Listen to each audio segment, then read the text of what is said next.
के तैयारी कल से रवानी पहिन के भागला के कल तैयारी से रवानी पहिन के।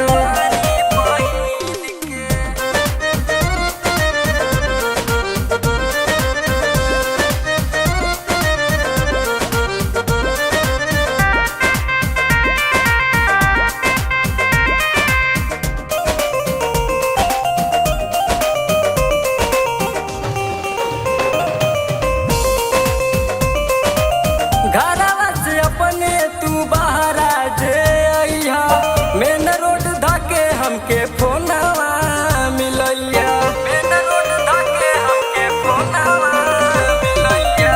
घरवा से अपने तू बाहर जे अइहा मेन रोड धके हमके फोनवा मिलैया।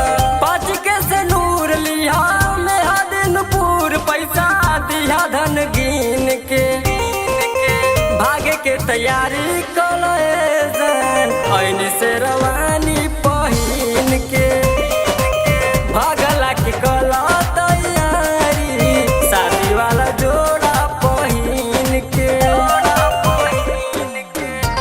से रवानी पहिन के से रवानी पहिन के।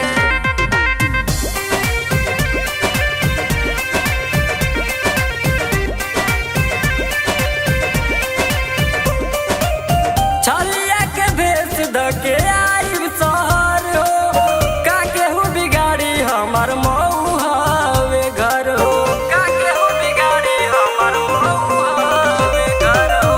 छलिया के भेष धके आइब शहर हो केहू का उखाड़ी हमर मऊ हवे घर हो। भले होई खून सैया बनिया में थून चेला बानी पवन सिंह के भागला के कल तैयारी से रवानी पहिन के भागे के तैयारी।